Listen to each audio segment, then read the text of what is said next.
For those of you who don't know James, he's been with KW, a team leader, took Market Center from the bottom to the top, big profit. The team that he started with closed the most units for KW that year. Am I right, James?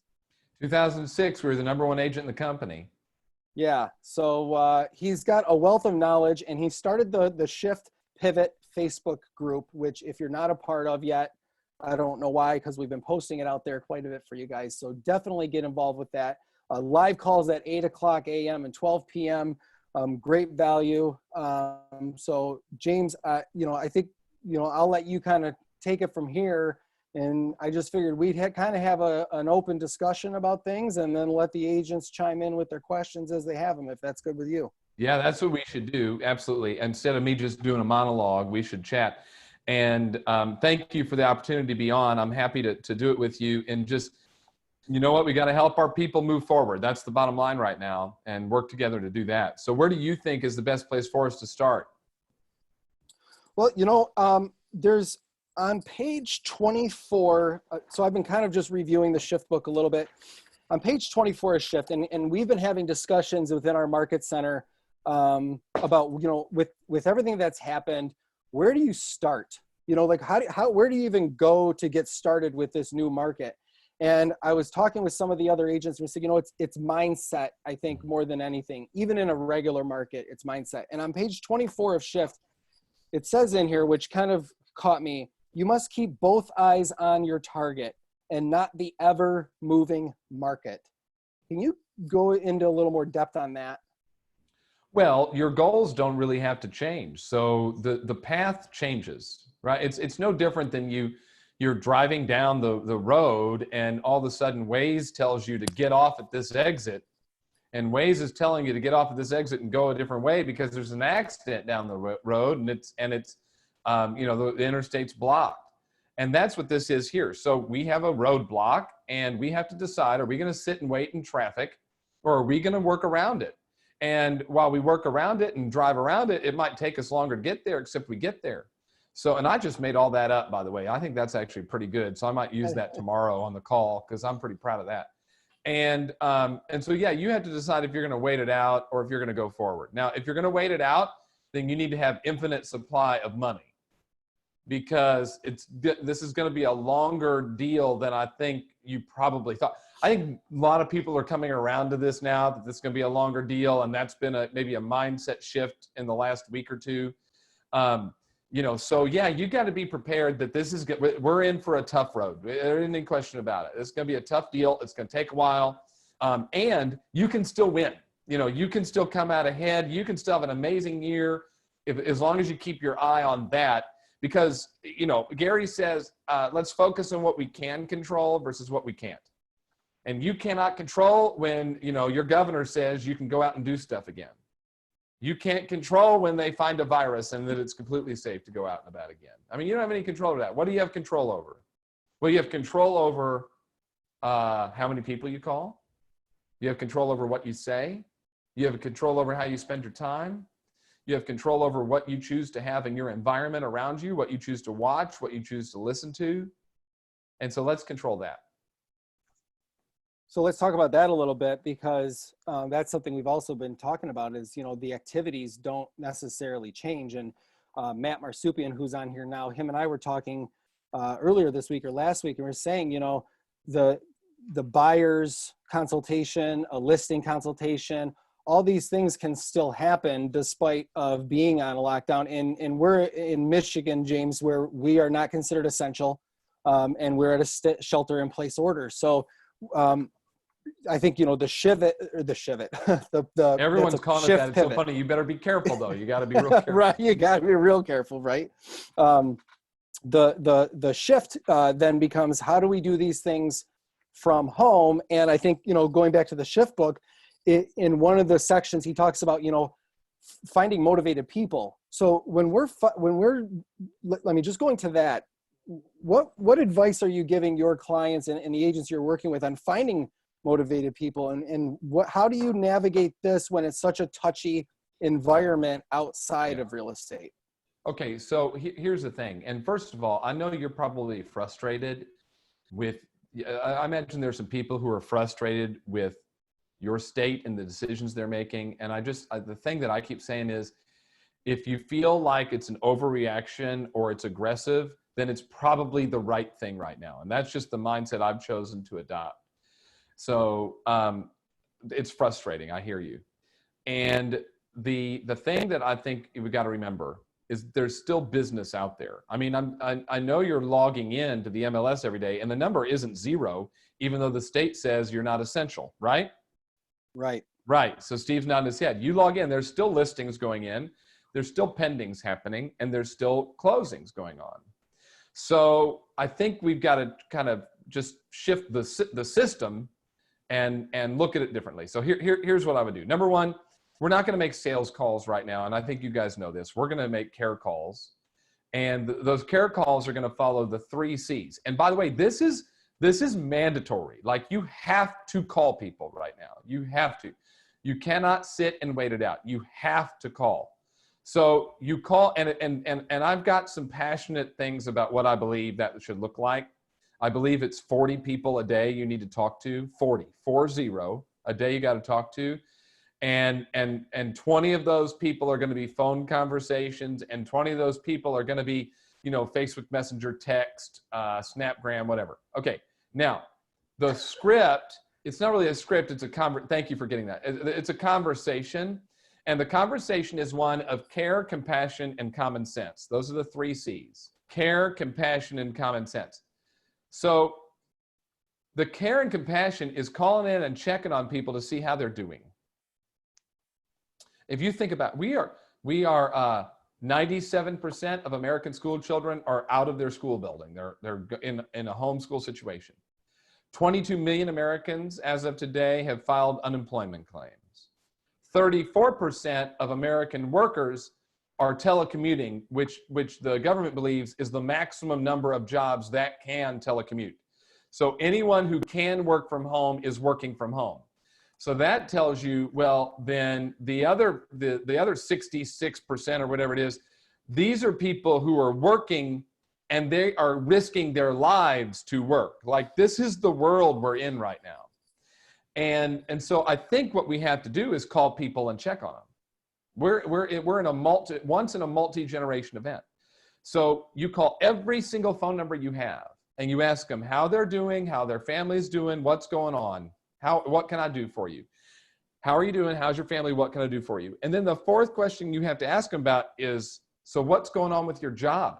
Because either they're working from home, they're risking their life, or they've lost their job. So I want you, the unemployment percent, I don't know the percent. I just know it's 22 million people have filed for unemployment in the last 4 weeks. Yeah, it's crazy. Well, it is. So actually, this is the first week out of the 4 weeks that it wasn't a record. So that's good, I guess. We're going to probably be at 20% unemployment. You're talking depression era levels. In 4 weeks, we exceeded the job losses we saw during the 2 years of the Great Recession. I just that's some perspective. Anyway, the point being that if you call someone and you ask how they're doing, how's your family, what can I do for you? And the 4th question is, so what's going on with your job right now? They all have an answer for you, right?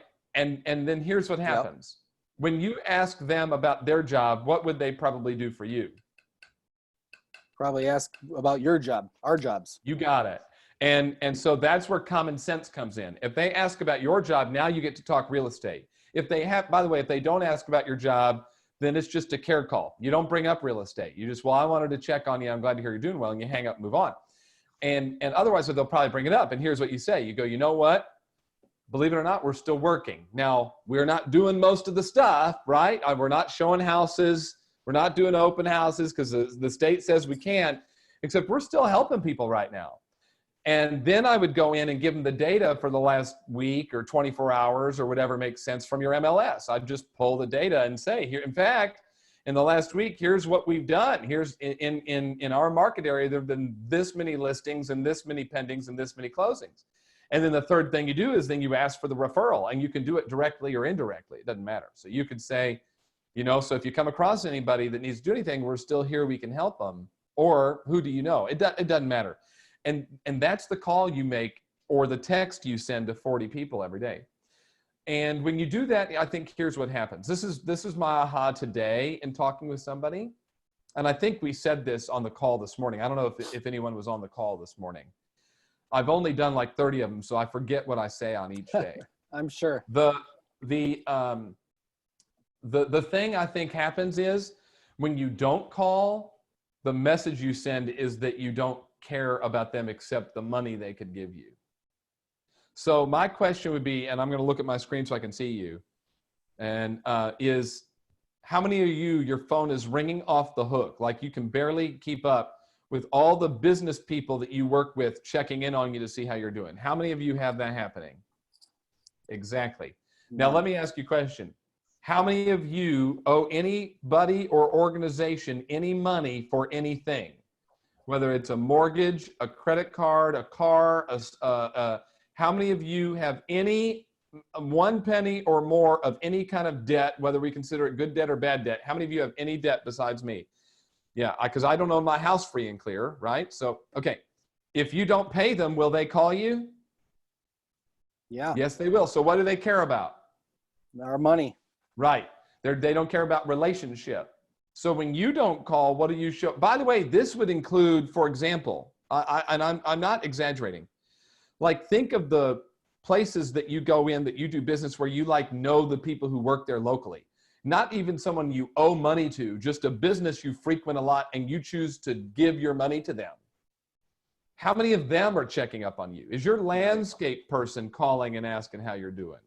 And your landscape person maybe isn't because they don't want you to cut them out, right? My point being, now's the time where we actually show people, are we in relationship or do we just want their money? And so I want you to call them. That's what I want you to do, is call them. Yeah, the story Mo told about the florist. I've heard the Mo florist story over and over and over again about, she's going, the florist hasn't called her, and she's frustrated by that, and she writes big checks to the florist. That's why I said on the call this morning, I'd literally call every number in the phone, even if you don't know them. And I'd say, hey, to tell you the truth, I don't remember how we met. Your number's in my phone though, so I wanted to check on you. James, one of the objections that I've gotten in coaching some of our agents into this same mentality and same activity is that they say, when I ask them how they're doing, if things really are bad and they do need help, how can I be expected to help them? Well, first of all, you can't. I mean, are you a doctor? Do you have a job to give them? Have you created a vaccine? I think what people need to do is they need someone to hear them. So I have said that when you call people and ask how they're doing, you have to be prepared that you're going to get bad news. I mean, Detroit is not in great shape, right? I mean, you've got some challenges in parts of Michigan when it comes to this virus.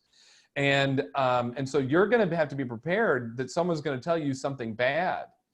And so what do you say anytime something bad happens? You tell them, oh my gosh, I am so sorry. The other thing though is you do have to be prepared that if you say, well, what can I do for you? They might say, can you go pick up my prescription at Walgreens? And so, because I had a lady say, I've been calling them and asking them how I can help them. And one lady asked her to pick up her prescription. And she's like, I didn't actually intend to help anybody. Like, I was just following the dialogue. And I said, well, what did you do? And she said, I went and picked up her prescription. And she said, it wasn't a big deal. The lady was like 75 years old. Like, she doesn't need to be outside of her house right now. And so she went and picked up the prescription. So you need to be prepared for that. And if you're not willing to help them, then don't. Now, sometimes help means you got to be a resource. If they say, all I want is paper towels, then you go, you know what?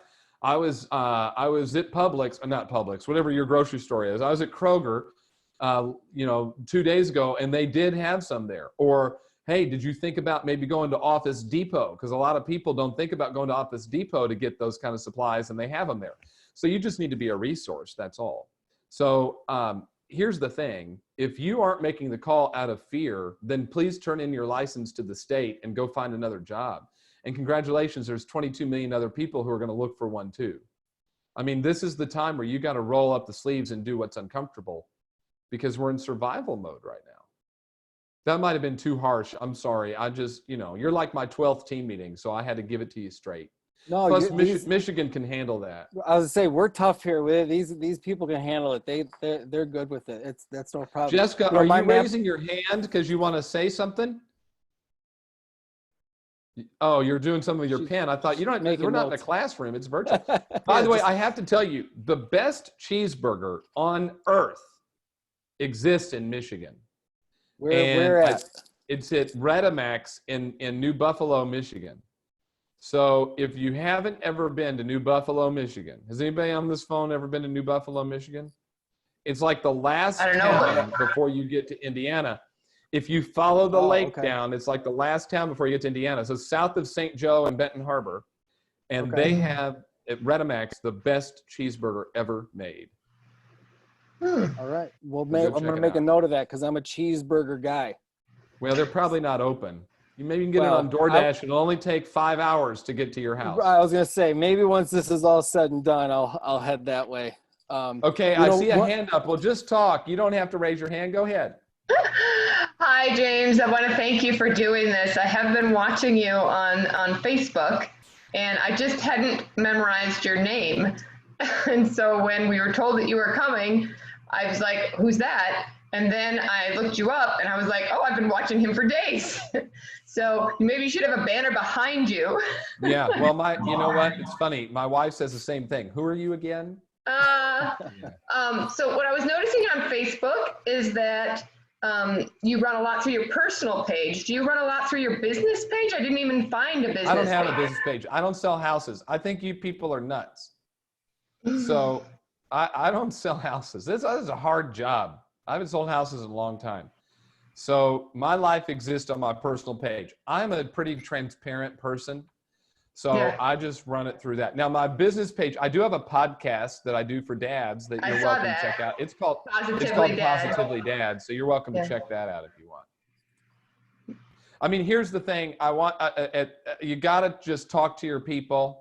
Did I tell you the 20 and 20? Did I set that system up for you? 20 calls? Okay. Yeah. The aha I had today was I want you to just to work part-time. If you work part-time right now, you'll be fine. And what I mean by that is if you spend 20 hours a week lead generating, you're going to be fine. I really firmly believe that. 20 hours a week lead generating and 200 contacts a week, you will be fine. If you do any less than that, I'm going to be a little bit nervous. Annette, what's going on? Oh, I thought Annette was raising her hand. She was swatting a fly or something. Annette will have no problem unmuting and coming on here. In fact, we might wish that we didn't invite her to do that. I'm just kidding, Annette. You know I love you. We love Annette. She's our favorite. She's our favorite for sure. One of the things my coach always tells me is you don't have to be the expert. You just have to be the connector, which goes back to your, just be the resource. And you don't need to know everything. You just need to know where to go. Yeah. I've learned that from Gary. Yeah. And then in the book, he says, the gift of gab should never be mistaken for natural sales skill, which is the other thing that I've been hearing a lot is, I've got no problem getting the initial conversation going, but I think, script practice still needs to be done daily. So that it's actually more important right now than it's ever been. He says that a shifting market is a skill-based market, and there's 4 things you have to do. Practice your scripts, get into regular role play with a partner, hire a coach, and study the proven best practices. And so that's what we've been working to do. I've given you the dialogue to use with every person. So you've got that already. Now you got to practice the dialogue and got to practice your objection handlers. Then you got to hire a coach. Well, the way we're going to do coaching right now is you just get the whole market center into Bold Pivot for $99. That's going to be their coaching for May. And every person, it should be mandatory. I would like for a market center to say, if you don't sign up for Bold Pivot, then please send your license to Coldwell Banker and go bring them down. Because I think that's the coaching answer right now. And then proven best practices is the 4th thing. So let's talk an example. How many of you have had any people that you've talked to say, we want to wait before we buy or sell? That we were going to do it this spring, and now we're going to wait till all this is over. Raise your hand if you've had anybody say that. Okay, it's almost universal. The challenge is the answer most people are giving are, okay, sounds good, I understand, let me know. And I firmly believe that's the wrong answer. And let me share with you why. Page 94 of the Shift book says the fundamental philosophy of connecting with people is people don't care how much you know until they know how much you care. You've all heard that before. Then he says, in other words, this isn't where you tell and sell your way to success, but where you ask and listen your way into their head and into their heart. And this is an important section of the book. When someone says we're going to wait, what some of you are doing is telling and not selling. And you're going, okay, I understand, makes sense, let me know. And that's because you don't want to be an aggressive, insensitive salesperson. And I don't want you to be an aggressive, insensitive salesperson either. Except for some of them, that's not the right answer. Like some people should continue their search or should continue their home sale process because right now might be the best time in their life. Here's what happens. There's fear and uncertainty out there. Would that be fair to say? Yes. Did you not just in your state yesterday have some protest about the everything that's going on? Didn't they have that in Michigan? Didn't we like march on Lansing or something yesterday? Yeah, it was scary. And I don't blame people, and I don't know where you sit in that debate, and we don't need to go there. I don't blame people for being frustrated. I'm frustrated too. My income is cut by 90%. I've never worked harder for no money in my entire life. And there's a lot of people like that. I'd much rather have my daughter in school with her friends learning from a professional than my wife and I figuring it out here at home. I hear you all. And that's a lot of fear and uncertainty. Well, the challenge with fear and uncertainty is when we get into fear and uncertainty, we make emotional decisions, not logical decisions. And we've got to help people make logical decisions, which means you've got to get out of fear and uncertainty. And here's the truth. Inventory in your market, has it been pretty tight already? Yes, sir. So what did it just get? Tighter. Exactly. So what happens to home values when inventory gets tighter? Supply and demand. Right, they go up. Home values go up. It was already tight, it gets tighter. Are buyers still looking? Yes. Yes. And by the way, BTW, if I'm looking in the middle of a pandemic when the state says that the industry is not essential, then am I a super serious buyer? There may not be a better time in history to sell your home right now. Never. This may be the moment in history to maximize the equity in your house. So now what you do is you explain that to a seller, and you explain to the seller what they've got to do if they want to sell it now. And if they go, well, we're not willing to do that, well, then you say, okay, I understand, and let's wait. If you go to a buyer, I had an agent, Kimberly Meserve, if you know her from Boston. So I had a virtual coffee with her, and she told me she got 5 buyers under contract in one weekend, and here's what she told them. She said, number 1, I will only work with you if you're extremely serious. So if you're just testing or goofing around, then I'm not going to work with you. Number 2, serious means that when I go show you houses, you are prepared and ready to buy one. Number 3, I will only work with you if you're willing to purchase a home you do not see in person. We are not going to physically go in any properties. We are only going to look at them virtually. And you have to be prepared to buy it without seeing it. And if you aren't prepared to buy it without seeing it, then I can't help you right now. So we're going to wait. If you are prepared to buy it without seeing it, then I can work with you. She said that to 5 buyers. All 5 buyers said yes. All 5 buyers are under contract. Now that's in Boston. What is that? Let's say it's a $10,000 commission. That's a $50,000 weekend. And she just spoke the truth to them. Now, next weekend she might do the same thing, and she might talk to 5 buyers, and maybe only 2 of them say we're willing to do that. Well, then she just made 20 grand. Do you get where I'm going with that? So I think we have to be honest with how we're going to run things. And I said, how did you show the houses? And probably what you guys are doing already. It was a Zoom call with 4 parties, buyer, seller, listing agent, and her. And they got on a Zoom and they walked through the house on a cell phone and they wrote contracts. Kimberly Meserve. If you go into the Pivot Facebook page, I asked her to post her buyer consultation. It's an hour long. And it's posted in there. You're just going to have to scroll and search for it, okay? Was this what you wanted? Did we give you some okay stuff here? Hey, Jim. Yeah, Matt, what's up, Hey, buddy? how are you? I'm well. I assist the Market Center with the productivity coaching program. So we have a lot of agents that are just getting their careers off, right? So they've gone into this, thrown into this shift with Yeah. not a real strong. Congratulations, by the way. I actually think this is a huge gift for them. And let me tell you why I didn't ask your question. Yeah. What a shift does is it moves everybody to the same place. So see, when you got in, you weren't in the same place as everybody else, and now you are. Gary says, I think it's page 34. Somebody can check it. On page 34 at the top, I think he says that when a shift begins, that everyone is impacted equally, that all boats float lower. And what happens first is equal and without choice, and what happens next is unequal and determined by choice. So this is a gift to your people. Go ahead, Matt. Sorry, just had to unmute myself again. So with those with not a strong pipeline, right, who were doing things like door knocking and holding open houses, and obviously calling, circle prospecting, doing all the things to lead generate to fill that pipeline, they don't have the ability to do that right now. Right. So yeah, they do have a telephone, and they do have friends, and they do have phone numbers, and they do have Facebook friends, and they do have Instagram followers. And they can do digital open houses using other people's listings. And they can, I mean, there's so many things that we can do. So Matt, what we do in a shift is instead of focusing on the things we can't do, we focus on the things we can do. When my daughter comes in and says something to me and she goes, Daddy, I'm hungry. I go out of my office and turn around and come back in and redo that statement with a plan, not a problem. Right? Because what would we do? We focus on the plan, not the problem. So you leave, come back, because I'm hungry is a problem. Daddy, may I have a snack is a plan.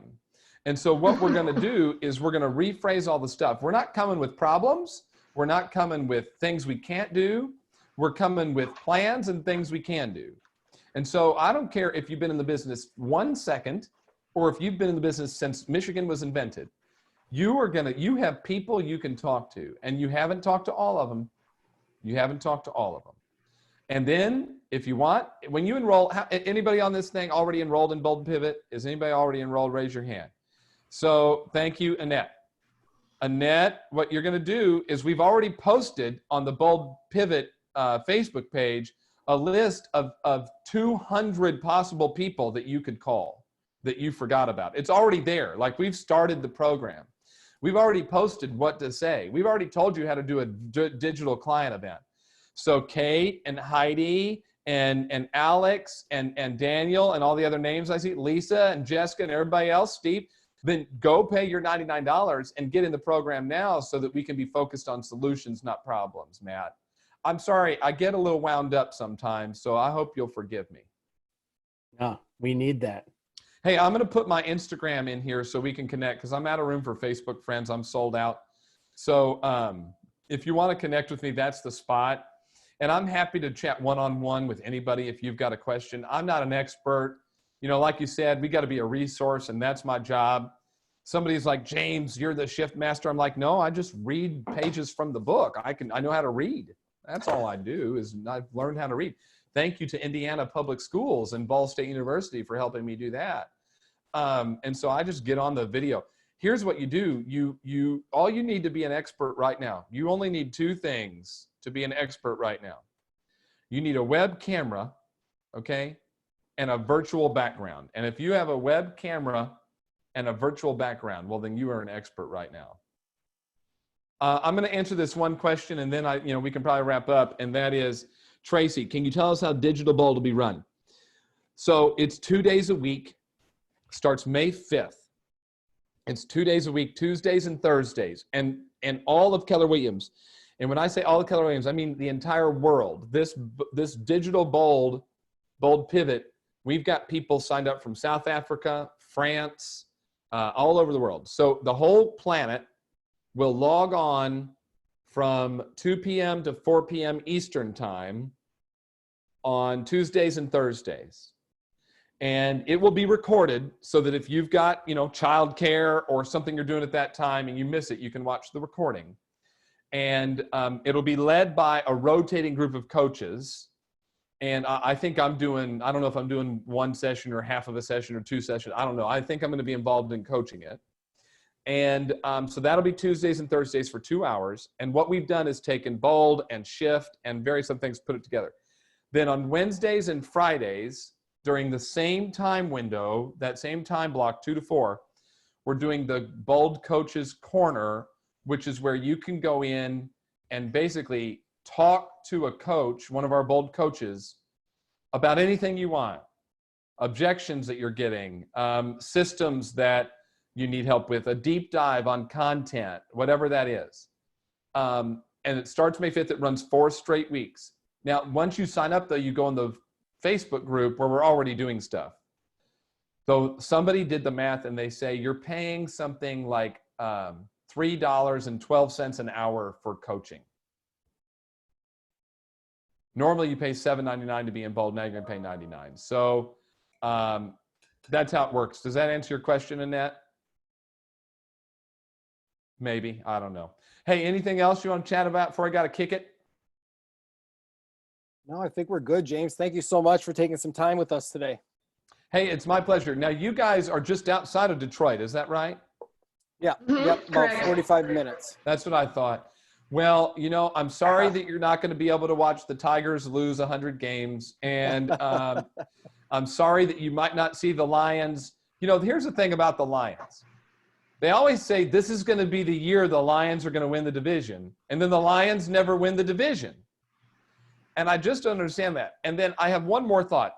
I'm going to do for you now the many faces of Jim Caldwell.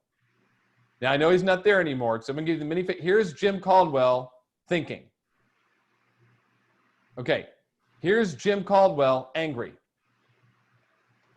Okay, here's Jim Caldwell. Here's Jim Caldwell overjoyed with excitement. That's my Jim. You remember him? Wasn't he your coach for a while? Yeah. That looks just like him. He was the Colts coach too, and so that we always do the many faces of Jim Caldwell. Hey, thank you, friends. I appreciate you. Best of luck up there. Stay safe, and I'll talk to you soon. Connect with you on Instagram. Have a good one. Bye-bye. You too. Thanks, Bye. James. One point of thank you, 64. Before everybody jumps off, I think this is a great time to talk about office bills being too, and if they're saving money on their office bill, they definitely afford to. I'm sorry, and that whole thing cut out. I didn't hear a word of it. Office bills. She was talking about making it. She said if you're saving money on your office bill that you can afford it. Like a video about how the company is handling our office bill. The office bill. You want me to talk about the office bill? No.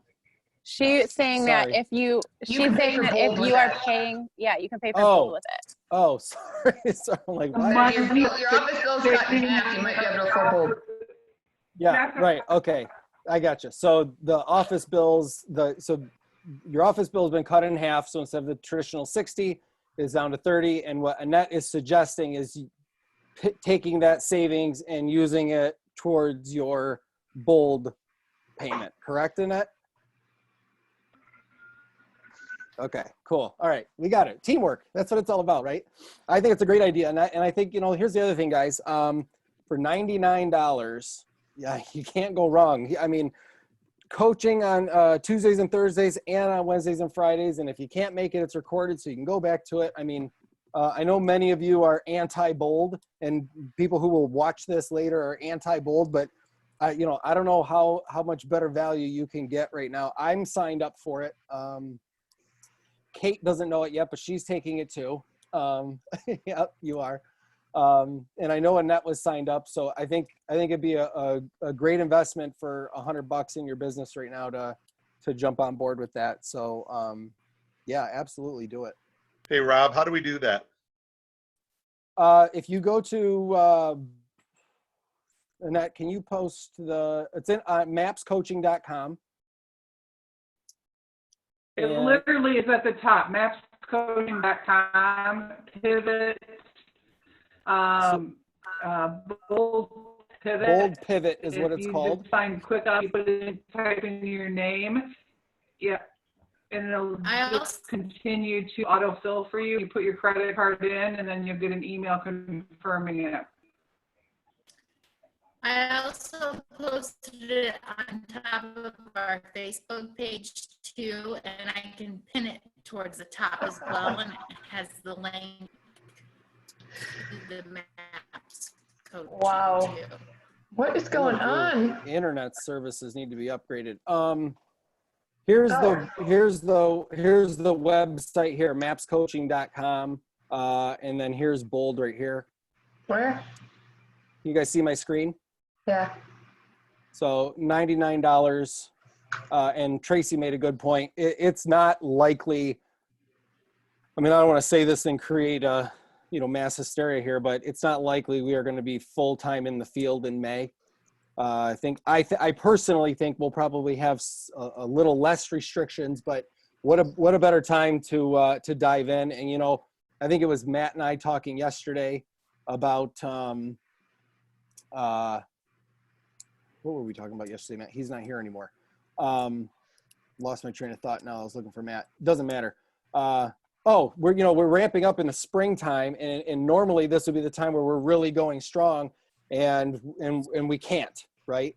So I think this is a great time to hop on to do the bold. And I don't know exactly how they're running it other than what the outline he just gave us, but should be a pretty good deal. I mean, for $100. My thoughts. Any other questions, comments, concerns? Excuse me. Hey, Rob, can you give me a call after we're done? I sent you a text. I got your text. I was on other call. I got you. I'll call you. Yep. Yeah, Juanita. I was wondering if behind you. Heidi. That's Heidi. Oh. She saw it. She weird. texted me during the thing. Yeah. She texted me during the thing. Go ahead, Juanita. Katie was rude. I just wanted to ask someone if my microphone was working. Yeah, it works. We hear you. Okay. I've worked all morning. I'm technically challenged and wanted to check in. Thank you. No, you're good. So Yeah. Thank No, you're good.